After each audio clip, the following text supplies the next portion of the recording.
Of course, living in the White House as president comes with luxury. The White House is like an 8-star hotel, incredibly comfortable, especially when it comes to food and drink. Menus including your own personal home brew, 4 to 6 table wines with every meal, and having an Iron Chef in the kitchen. What sweet feelings. Security's always tight, keeping you safe all the time. In fact, you can't use a phone until it's scanned and configured with an intense security setting. However, a president can't stay for life in the Oval Office. So the question is, where do the presidents go after their tenure in office? Where do they live after they leave the Oval Office? Well, make sure you watch this video all the way to the end, and all your questions shall be answered. But before we get into that, give this video a thumbs up by clicking that like button, and if you're new to the channel, smash the subscribe button. Don't forget to click that notification bell, and trust me when I say, you don't want to miss the next video because it's mind-blowing.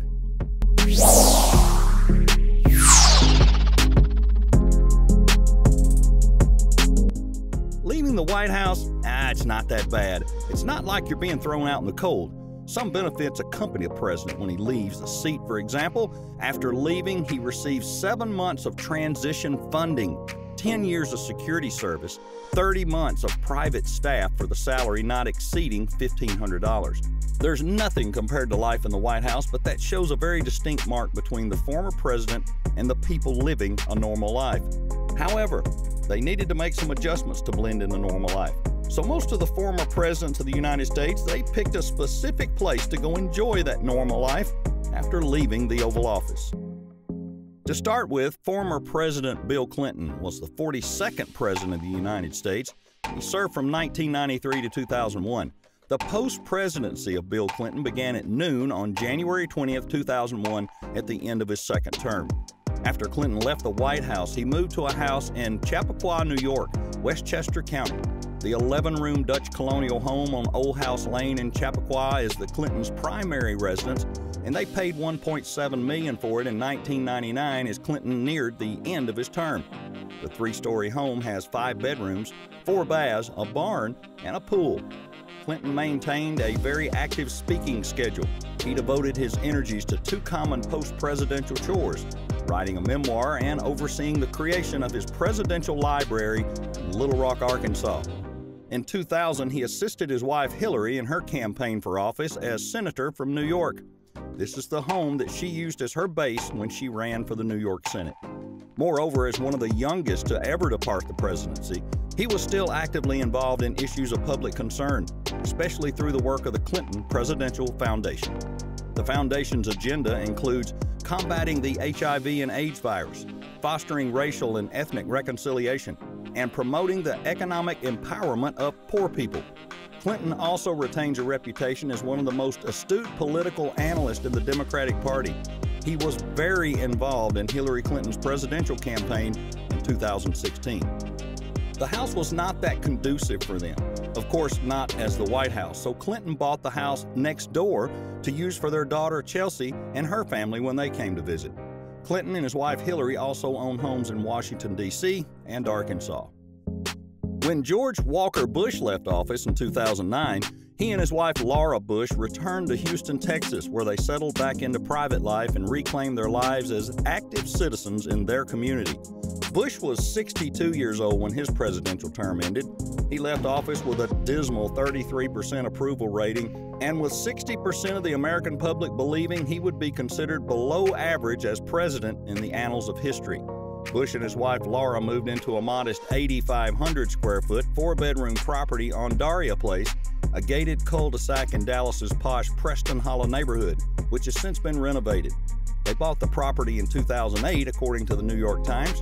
Mr. Bush has a man cave filled with pictures from his years as president. The Bushes often took vacations there during his presidency, earning it the nickname of the Western White House. Mr. Bush quickly became a part of the Dallas community, attending local events and hosting barbecues at his home. And he also began painting, doing portraits of his pets and of world leaders that he came into contact with while serving as president. His paintings attracted national attention and were displayed in his presidential library.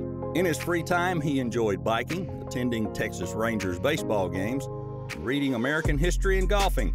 The couple also owns a ranch in Crawford in Central Texas, which played host to the likes of Russian President Vladimir Putin, among other world leaders, when Bush was still in office. When former President Barack Obama's second term as president ended in January to make way for Donald Trump, he didn't move very far from the White House. In fact, he's the first former president in close to a century to remain in Washington, D.C.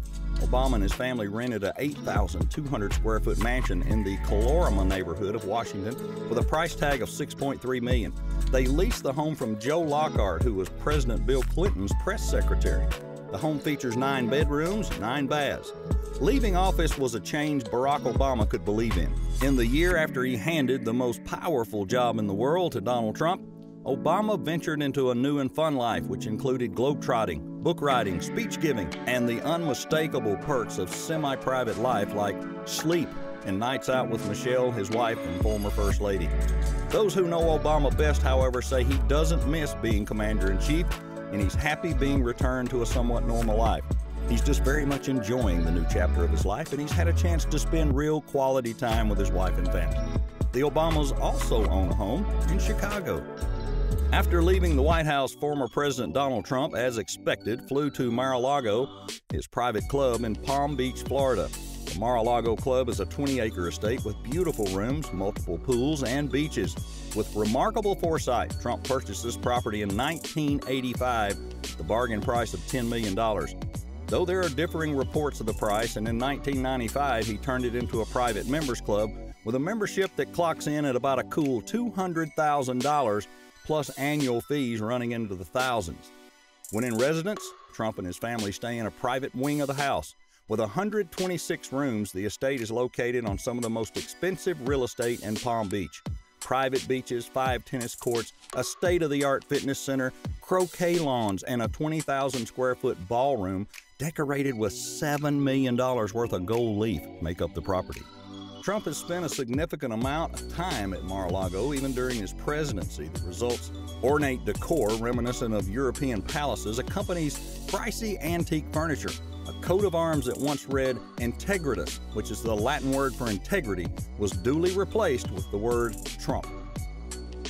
The former president's also said to have spent $138,000 on 4 gold-plated sinks, keeping in line with the overall palatial aesthetic, which features plenty of gold plating.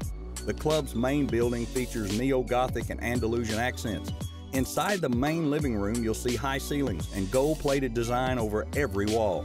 Truly, it's a beautiful big house and one of a kind. So what do you think about life after the presidency? Do you think they can be just as happy as they were when in power? Let us know in the comments below. And I hope you enjoyed this video, and if you did, well, click the like button. And if there's anything you want us to talk about, hey, let me know by leaving a comment below, and I'll be more than happy to make that video.